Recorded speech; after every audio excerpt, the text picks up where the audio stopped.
Olá, seja muito bem-vinda, muito bem-vindo. Se você é gestor escolar, professor, coordenador, se é pai ou mãe, ou se simplesmente deseja compreender melhor o que a lei diz sobre inclusão, esse espaço é para você. Se você esteve aqui no mês de março e assistiu ao primeiro episódio, viu minha apresentação, ouviu os demais episódios do mês de março, você já sabe disso o que eu vou falar agora. Mas se você está chegando hoje, eu sou Edília Ayer, professora há mais de 2 décadas e psicopedagoga, advogada, especialista em direito educacional, famílias e sucessões. Aqui eu vou organizar o que muitas vezes chega confuso. Vou transformar tensão em clareza. Vou traduzir legislação em linguagem simples, bem tranquilo. Esse é o primeiro episódio de uma série dedicada à neurodivergência na escola, do TDAH à superdotação. Hoje em vídeo, porque é o primeiro da série. Os próximos em áudio, mas todos com o mesmo compromisso. Responsabilidade sem culpabilização. Inclusão com estrutura. Direito com equilíbrio. Você pode estar aqui agora porque está vivendo um desafio na escola ou porque trabalha com educação. Eu quero começar dizendo que esse espaço é de organização e não de confronto. Os primeiros episódios de cada série, eu escolho olhar para você ao falar dos temas, inclusive esse, porque a inclusão exige presença. Meu papel aqui não é acusar a escola, não é culpar famílias, não é romantizar o assunto e sobrecarregar professores. É trazer clareza sempre, porque o pensamento não é ruído, ele é farol. Eu sempre estou convidando ao pensamento. Preciso começar deixando claro que neurodivergência significa que o cérebro funciona de maneira diferente do padrão majoritário. Não é defeito, não é incapacidade, é funcionamento neurológico distinto. No autismo, no TDAH, nas altas habilidades, na dislexia, superdotação. E quando o funcionamento é diferente, o ambiente precisa ajustar a forma de ensinar. Mas até onde vai esse ajuste? Na Constituição Federal, educação é dever do Estado e da família. Não é obrigação isolada da escola. Ela reconhece a pessoa com TEA e garante o acesso à educação, garante acompanhamento especializado quando comprovada a necessidade. Se o laudo indicar que o aluno precisa de apoio individual para permanecer na sala, a escola deve viabilizar. Esse apoio precisa estar tecnicamente justificado. Um professor, na sala de aula, que identifique alguma necessidade, leva à coordenação e aplica-se, então, o que o aluno precisa para estar na sala de aula. Na lei brasileira de inclusão, os pontos importantes são a proibição de recusa da escola, a proibição de cobrança extra e uma adaptação razoável. Vou explicar essa adaptação razoável. A lei usa uma expressão importante, sem ônus desproporcional. Isso significa que a inclusão não pode inviabilizar a existência da instituição. A LDB inclui altas habilidades como um público de educação inclusiva. A superdotação não é apenas o aprender rápido, é um funcionamento cerebral com alta capacidade de conexão, um raciocínio abstrato acelerado e sensibilidade ampliada. Como funciona o cérebro de quem tem TDAH? No TDAH, o cérebro tem alteração na regulação da dopamina. A dopamina regula o foco e a motivação. O córtex pré-frontal, responsável pelo planejamento e controle de impulsos, não funciona como majoritariamente o padrão funciona. Isso significa que o aluno não escolhe se distrair. O cérebro dele processa estímulos de formas diferentes. Então, por que quem tem TDAH precisa de mais tempo de prova? Porque o processamento atencional é fragmentado. Ele faz maior esforço cognitivo para manter o foco. Pode ocorrer fadiga mental precoce. Dar mais tempo não é favorecer, é compreender o gasto maior de energia cerebral. Equidade não é tratar igual, é ajustar para equilibrar. No autismo, a diferença na comunicação social precisa ser acompanhada. Existe a hipersensibilidade sensorial. O pensamento é mais literal. O ambiente barulhento pode ser fisicamente doloroso para quem tem autismo. Na superdotação, as conexões neurais aceleradas pode trazer o tédio em tarefas repetitivas e no estar em sala de aula. Necessidade de desafio intelectual é constante. Quando o cérebro aprende muito rápido, a ausência de estímulo gera um sofrimento. E onde começa a inclusão? No portão. Quando eu digo que a inclusão começa no portão, eu estou dizendo que começa antes da sala de aula. Toda a estrutura escolar precisa estar preparada para os alunos. Desde a postura na secretaria, a forma de acolhimento, a linguagem usada na matrícula, o olhar que não desconfia de laudo, a aceitação do que o professor traz para a coordenação do que o aluno precisa. Se a escola começa entendendo que no momento que o aluno chega, ele precisa ser acolhido, ela já está começando muito corretamente. Incluir começa com disposição. Existe algo aqui que a lei não consegue medir, mas que faz toda a diferença na inclusão, que é realmente a disposição da escola. A legislação estabelece obrigações, define direitos, impõe limites, mas nenhuma norma consegue obrigar uma instituição a ter postura. E inclusão começa exatamente aí. Disposição é quando a escola recebe os laudos, compreende, analisa, faz reuniões com seus professores, a coordenação não vê como um problema, já tem um protocolo determinado para receber esse aluno. O professor não enxerga o aluno pelo diagnóstico, mas pelo que ele pode produzir. E quando a primeira reação não é defensiva, porque muitas vezes o conflito nasce antes do problema pedagógico, o conflito nasce na postura da escola. Uma escola disposta a incluir treina a sua equipe antes da crise, organiza protocolo antes da denúncia, escuta antes de responder, registra antes de negar. Não espera o conflito escalar para agir. Ela compreende que inclusão não é favor, é parte do projeto pedagógico. Se uma escola disposta concorda com as exigências, não pode prometer o que não vai cumprir. Não pode substituir a equipe clínica e nem assumir responsabilidades externas. Disposição não é submissão. Disposição é uma abertura responsável. Quando a postura é resistente, a família se arma, a comunicação se rompe, a tensão aumenta e o jurídico se aproxima. As ações judiciais não começam por relações reais, começam por falta de diálogo estruturado, porque uma instituição que demonstra boa-fé tem seus registros atualizados, faz tentativas concretas de adaptação, se comunica de forma clara, tem todos os relatórios à mão e está juridicamente protegida. A boa-fé institucional é elemento forte em qualquer análise judicial.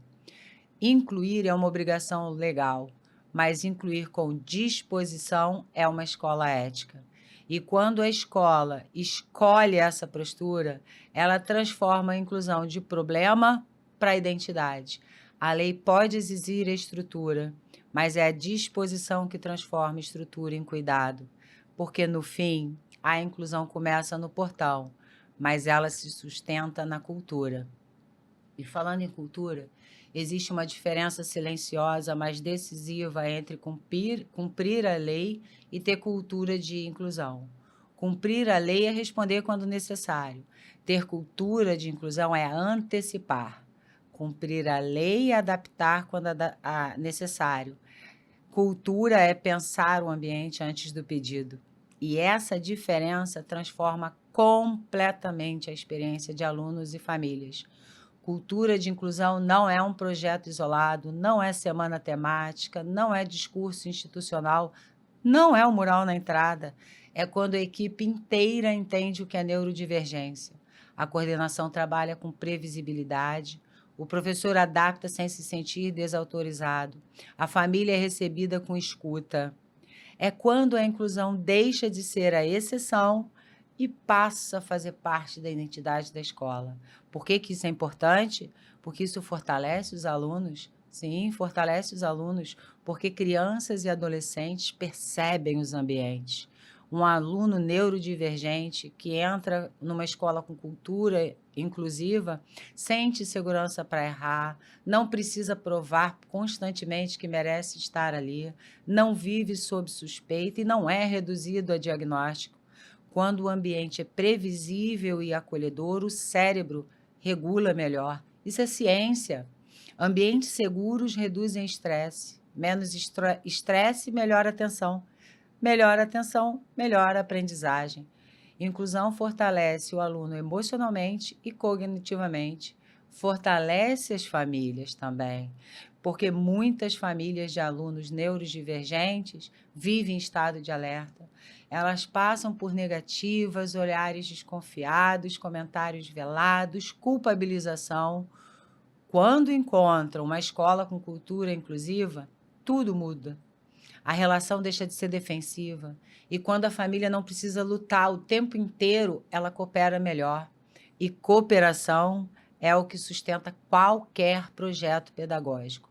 Cultura de inclusão também protege a escola, porque reduzem conflitos, diminuem judicializações, fortalecem reputações e aumentam a confiança institucional. Porque confiança não nasce da perfeição, nasce da coerência. A cultura se constrói em 3 movimentos conquistantes: formação continuada da equipe, protocolos claros e documentação, e comunicação transparente com as famílias. Sem improviso, sem medo, sem disputa de poder. Inclusão não é garantir acesso, é garantir pertencimento. E pertencimento fortalece o aluno, a família e a escola. Quando a inclusão vira cultura, ela deixa de ser obrigação, é a identidade institucional, é o que sustenta as gerações. E quando se faz necessário uma mediação. Mediação escolar não existe porque a escola falhou. Ela existe porque relações humanas são complexas. Uma escola é um ambiente de convivência intensa. Crianças e adolescentes em formação emocional, construção de identidade, professores em pressão pedagógica, famílias com expectativas legítimas, conflitos nesses cenários, não será exceção. É uma possibilidade permanente e é exatamente por isso que a mediação se torna necessária, porque o conflito não resolvido, ele escala. Quando um problema não é tratado de forma estruturada, a família se sente ignorada, o professor desautorizada, o aluno injustiçado, a coordenação pressionada, o ruído cresce, vira disputa, e disputa sempre termina em ruptura. A mediação organiza a conversa, transforma a acusação em relato, emoção em fato, reação em plano de ação. Sem mediação, cada parte fala por si. Com mediação, cada parte fala para resolver. E isso muda o resultado. Porque a legislação exige responsabilidade preventiva. Na lei de combate à intimidação sistemática, a escola precisa adotar medidas preventivas e educativas, e também considerando neurodivergentes. Porque a mediação protege juridicamente a escola. Porque vai escutar formalmente, registrar na reunião, propor um plano, acompanhar o resultado. demonstra boa-fé objetiva. E boa-fé objetiva é o princípio forte em qualquer análise judicial. Mediação não é fraqueza institucional, é maturidade institucional, porque ela ensina adultos a agir como adultos quando isso falha. E talvez esse seja o ponto mais importante. Ela vem ensinar que conflito não se resolve no corredor, que grito não substitui argumento, que emoção não substitui procedimento. Ela educa adultos com motivo profundo de evitar que o aluno vire o centro de uma disputa entre adultos. Quando não há mediação, a escola vai se defender, a família vai atacar, o professor vai se fechar e o aluno vai sofrer. Com a mediação, o problema vira um objeto e as pessoas deixam de ser adversárias. A mediação escolar não existe para apontar culpados e nem só quando a escola faz alguma coisa errada. É um ajuste de percurso. Existe para restaurar equilíbrio, porque educação não pode ser conduzida no modo de conflito permanente. Ela exige estrutura, e a estrutura começa pelo diálogo organizado. Quando eu falo de neurodivergentes aqui, quando eu falo de escolas que atendem a neurodivergentes e cultura escolar da inclusão, eu coloquei a mediação como algo que pode acontecer mesmo que a escola tenha a cultura da inclusão. Por que isso acontece? Porque são muitas as adaptações e o atendimento para as necessidades dos alunos. Isso não é privilégio. Quando falamos em adaptações para alunos neurodivergentes, ainda existe um ruído comum, a ideia de privilégio. Mas adaptação não é privilégio, é instrumento de equidade, porque o cérebro desses alunos funcionam de forma diferente. No TDAH, a alteração na regulação de dopamina, o funcionamento diferente do córtex pré-frontal, a dificuldade na atenção, a impulsividade, significa que o aluno pode até sabe o conteúdo, tem a capacidade, mas não consegue demonstrar o desempenho dentro do mesmo tempo num formato avaliativo. Por isso, mais tempo de prova ou provas fragmentadas, redução de estímulos distratores, sentar próximo ao professor e longe da porta, longe de janela. Organização visual da tarefa, não são favores, são compensações cognitivas. No TEA, a gente pode ver situações em sala de aula diferentes de aluno para aluno. Em geral, o processamento sensorial diferenciado, dificuldades na comunicação social, rigidez cognitiva, ansiedade diante da imprevisibilidade, precisa de uma antecipação de rotina, instruções mais objetivas e ambientes menos agressivos sensorialmente. E aí precisa de mediação para adequar tudo isso. Sem previsibilidade, o cérebro do autista entra em sobrecarga. Para alunos com altas habilidades, muitas vezes ele é esquecido. A LDB inclui os alunos com altas habilidades como um público a ser incluído. O cérebro do superdotado se cansa de mesmice. Vai surgir tédio, desmotivação, desajuste comportamental. A adaptação aqui não é simplificar, é ampliar. Existe uma base legal que garante esses direitos. Na Constituição Federal, que determina o atendimento educacional especializado. Na Lei do Autismo, que reconhece a pessoa com TEA como uma pessoa que tem garantido os direitos à educação e inclusão e acompanhamento especializado, quando necessário. A Lei Brasileira de Inclusão, que proíbe a recusa de matrícula e cobranças adicionais, determina as adaptações necessárias, e essas adaptações dentro das condições da escola, dentro do melhor possível que possa ser feito. Isso significa que a inclusão ela é sinônimo de equidade e não estar ali simplesmente, sabe? É estar ali presente, fazendo, construindo. Existem casos em que é necessário um atendimento individualizado. E esse atendimento individualizado não é criar uma escola paralela, é um planejamento pedagógico ajustado, é avaliação adaptada quando necessário, é uma estratégia personalizada dentro do currículo comum. Não é reduzir exigência, é ajustar forma. E por que que isso é tão importante? Porque sem adaptação, o aluno é avaliado pela limitação, pela dificuldade e não pela potencialidade. E isso fere o princípio constitucional da dignidade da pessoa humana. A adaptação não diminui o nível, permite que o nível seja alcançado. Educação inclusiva não é nivelar por baixo, é remover barreiras. Quando a escola adapta com responsabilidade, ela não está favorecendo um aluno, está cumprindo a Constituição e cumprindo também a sua função mais nobre, de ensinar com justiça. Pois é, até aqui falamos bastante de escola, mas a família também entra. O papel de apoio, no papel da corresponsabilidade.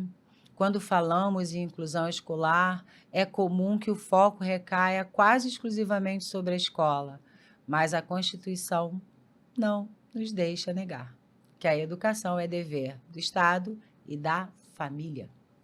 Não é opção, não é escolha circunstancial, é dever constitucional compartilhado. A obrigação legal da família, além da Constituição e do Estatuto da Criança e Adolescente, vem reforçar que é dever dos pais assegurar a educação e o desenvolvimento integral. A família deve acompanhar a frequência e o rendimento escolar, deve colaborar com a instituição de ensino.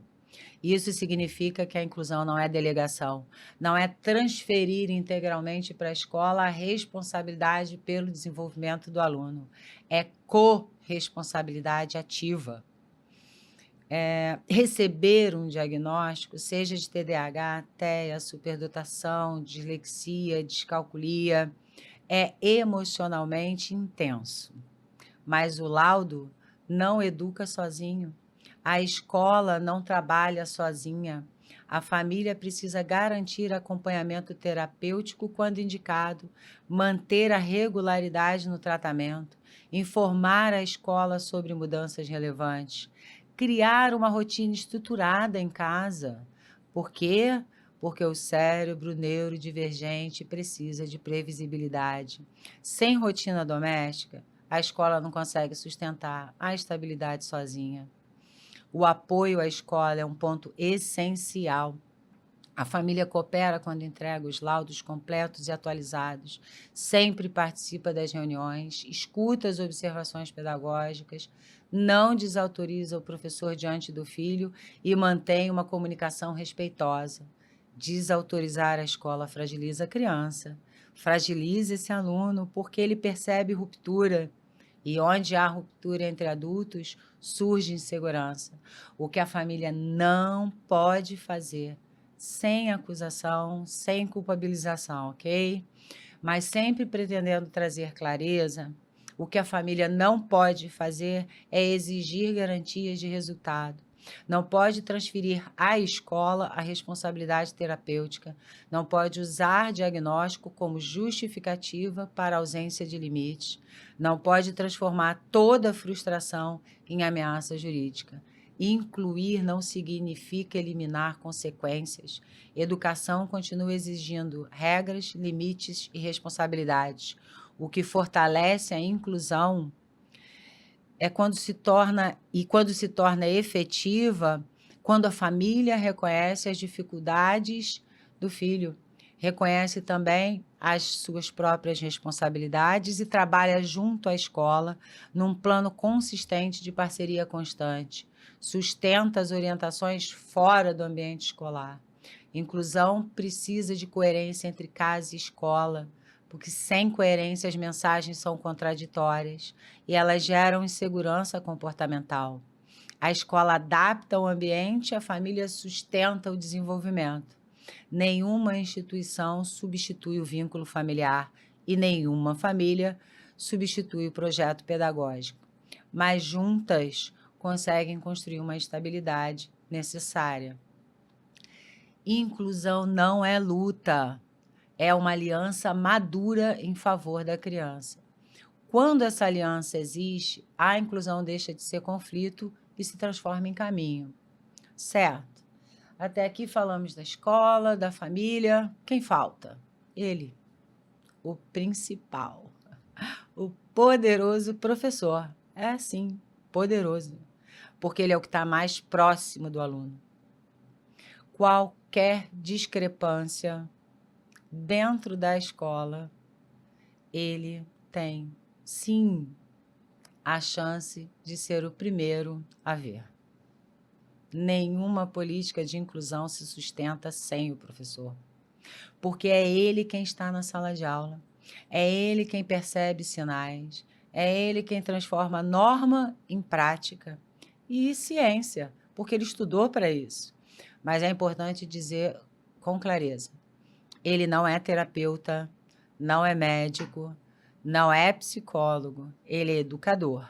E é exatamente por isso que seu papel é central dentro dos limites da sala de aula, porque ele estudou para isso. O professor é responsável para planejar a aula inclusiva, aplicar estratégias pedagógicas, avaliar desempenho de forma diferenciada, registrar comportamentos, comunicar coordenação e até mesmo incluir alunos que não têm laudos, porque ele percebeu a necessidade do aluno. Na inclusão, isso significa ajustar metodologia, avaliação, antecipar instruções, modular estímulos e trabalhar com previsibilidade. Ele adapta a forma e não reduz conteúdo. Apoiar não significa facilitar indiscriminadamente. Significa identificar as barreiras e aplicar adaptações, manter a coerência com as regras, dar devolutivas claras ao aluno. Por exemplo, um aluno com TDAH, dividir tarefas longas e reforçar instruções, oferecer tempo adicional quando necessário. Para o aluno com TEA, antecipar as mudanças de rotina, evitar ambiguidade nas restrições, trabalhar mediação social. Na superdotação, vai oferecer um desafio extra, vai trabalhar projetos de aprofundamento, vai estimular o pensamento crítico. O apoio pedagógico é um ajuste técnico. Considerando altas habilidades, o professor precisa saber em que área se direciona a alta habilidade do seu aluno, porque se for no conteúdo programático dele, na área dele, ele precisa trabalhar para que esse aluno se sinta estimulado. A legislação brasileira traz para a instituição o dever de formação continuada. Isso significa que o professor não precisa saber tudo sozinho, mas precisa buscar a atualização, participar das formações oferecidas pela escola, compreender minimamente o funcionamento dos neurodivergentes, saber quando acionar a coordenação ou orientação. Formação não é especialização clínica, é uma capacitação pedagógica inclusiva. A inclusão exige preparo institucional e não heroísmo individual. O professor se torna um aliado da escola quando registra fatos e não opiniões, quando comunica dificuldade com objetividade, cumpre o protocolo institucional, não promete o que a escola não pode cumprir. Ele se torna aliado da família quando escuta sem julgamento, mantém comunicação respeitosa, não transforma diagnóstico em rótulo. Mas tem algo mais importante. O professor é aliado quando ele não personaliza o conflito, quando ele entende que divergência não é ataque e quando ele atua com profissionalismo, mesmo sob tensão. É essencial dizer que o professor tem limites. Professor não é responsável por diagnóstico, não é responsável pelo sucesso terapêutico. Também não é responsabilidade por resolver sozinho situações complexas. Ele integra um sistema. Quando o professor assume tudo, ele adoece. Quando ele não assume nada, o sistema falha. Equilíbrio, equilíbrio é o caminho. O professor é um elo vivo entre projeto pedagógico, cultura institucional, família e alunos. Se ele atua com segurança, clareza e registra tudo, a escola se fortalece. Se ele atua no improviso, o conflito cresce. O professor não é apenas executor de conteúdos, ele é agente de estabilidade. Inclusão não exige perfeição do professor, exige preparo, postura e coerência. Quando o professor entende esse papel com clareza, a escola ganha segurança, a família ganha confiança e o aluno ganha estrutura. O professor não sustenta a inclusão sozinho, mas sem ele, ela não acontece mesmo. E quando ele é respeitado, preparado e apoiado, a inclusão deixa de ser sobrecarga e passa a ser prática pedagógica consistente. Perceba, até aqui, você pode estar pensando, isso existe na realidade? Existe. Existe porque é preciso existir. Porque quando não existe, a lei garante que você pode cobrar que seja feito. Então, se ela não existe ainda para você, se não existe ainda para você como família, se não existe ainda para você como professor, se não existe ainda para você enquanto escola, é preciso alinhar alguns pontos. Se cada caso é resolvido improvisadamente, não há cultura. É tentativa que não sustenta direito. Quando a família fala em inclusão, mas não assume corresponsabilidade, também não vai existir inclusão, porque o laudo passa a ser usado como escudo permanente, não há continuidade terapêutica, não há rotina estruturada em casa, a escola é tratada como uma prestadora de serviço e toda frustração vira ameaça jurídica. Isso não é eliminar limites. Inclusão não é transformar dificuldade em ausência de responsabilidade. Só há alinhamento entre casa, escola e professor se o aluno não vive duas realidades. E duas realidades vão gerar desorganização emocional e a inclusão vai ser impossível de ser sentida. Quando o professor fala em inclusão, mas atua sozinho, ele não registra, não comunica, tenta resolver tudo sozinho, se sente desautorizado, se cala e não faz mais parte do processo. O professor isolado não sustenta a inclusão, ele adoece. Já falei antes. A inclusão entra em colapso silencioso. Ela vira um mural na entrada da escola. Qual é o problema da utopia? É saber o que diz, mas não saber fazer. É preciso saber fazer. A utopia diz inclusão e acolhimento, mas a realidade exige estrutura, tempo, formação, alinhamento e limites claros. Sem isso, inclusão vira palavra vazia. E palavra vazia gera frustração.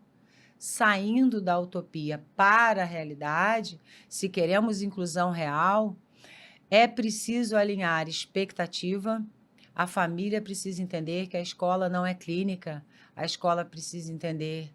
A família não pode ser tratada como adversário. O professor precisa entender. Ele não é responsável por tudo. Expectativas desalinhadas produzem conflitos. Limites institucionais precisam ser bem definidos. O que é adaptação pedagógica, o que é intervenção terapêutica, o que é responsabilidade familiar e o que é responsabilidade da gestão. Quando tudo é responsabilidade de todos, nada é responsabilidade de ninguém. A comunicação precisa ser estruturada. Sem registro, sem plano, sem acompanhamento, inclusão vira tentativa informal. E tentativa informal não resiste à tensão. A verdade é incômoda. É que a inclusão real, vai custar energia e informação, postura adulta, e nem todas as instituições estão preparadas para isso. Nem todas as famílias também estariam preparadas. E nem todos os professores estão apoiados para isso. Mas negar essa realidade não resolve. Inclusão não é sentimento, é sistema. E sistemas só funcionam quando há clareza, há cooperação, limite, registro e responsabilidade compartilhada. Enquanto a inclusão for tratada como discurso, ela continuará sendo frustração. Quando for tratada como estrutura, ela se tornará possível. E onde o direito educacional entra aqui? Ele entra para dizer que a inclusão não começa no judiciário. Ela começa nas garantias. E isso é o que o direito educacional faz. Muitas pessoas acreditam que o direito educacional só aparece quando há processo. Não, ele estrutura o ambiente onde a inclusão acontece. É um ramo jurídico que organiza as regras da relação escola e família, os deveres da instituição, os direitos do aluno, os limites de atuação de cada parte. Sem ele, a inclusão seria apenas uma intenção pedagógica. Com ele, a inclusão é uma obrigação legal. Ele entra trazendo a Constituição para dizer que a inclusão não é uma escolha institucional, é uma garantia constitucional. Ele transforma esse princípio em prática.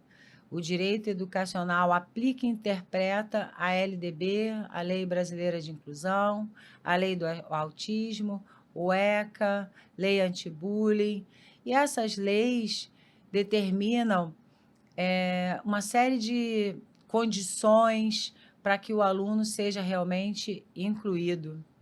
Sem o direito educacional, as normas seriam termos abstratos, porque ele organiza a aplicação concreta e reúne as informações.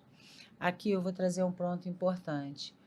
O direito educacional não protege apenas o aluno, ele também protege a instituição porque define o que é adaptação razoável, o que é ônus desproporcional, o que é dever da família, o que não pode ser exigido da escola.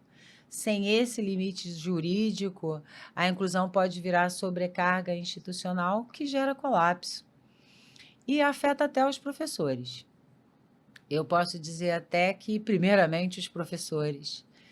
O direito educacional vai orientar que a elaboração de protocolos e os registros formais e as políticas internas previnem conflitos. Ele transforma a inclusão em um sistema organizado e não em improviso. A inclusão tem 3 dimensões: pedagógica, relacional e jurídica. Sem a dimensão jurídica, a inclusão fica vulnerável, porque o direito não formalizado vira fragilidade. O direito se impede que a escola ignore o aluno e que assuma toda a responsabilidade. Protege o aluno sem destruir a instituição. O direito educacional é o que impede que a inclusão dependa apenas de boa vontade, transforma intenção em obrigação.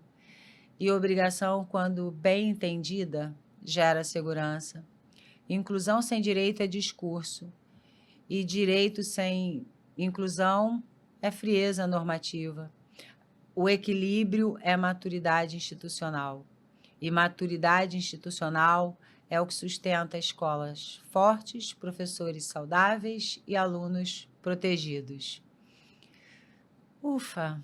Se você chegou até aqui, percebeu que inclusão não é um tema simples. Ela envolve cérebro, emoção, pedagogia, direito e, talvez o mais importante, envolve responsabilidade adulta, pessoas e relacionamentos. Nesse primeiro episódio, organizei alguns fundamentos, mas isso é apenas a base. Os próximos episódios dessa série vamos aprofundar o papel da família sem romantização e sem culpabilização, o papel do professor entre apoio pedagógico e limite institucional, a diferença entre adaptação e exigência desproporcional, Como sair da utopia da inclusão e construir na prática, na realidade? E como o direito educacional organiza tudo isso para proteger alunos, famílias, instituições e professores? Porque a inclusão não pode depender da emoção do momento. Ela precisa de estrutura. E estrutura se constrói com conhecimento.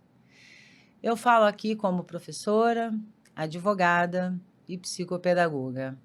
Conheço o conflito, conheço a tensão, conheço o impacto quando a estrutura falha.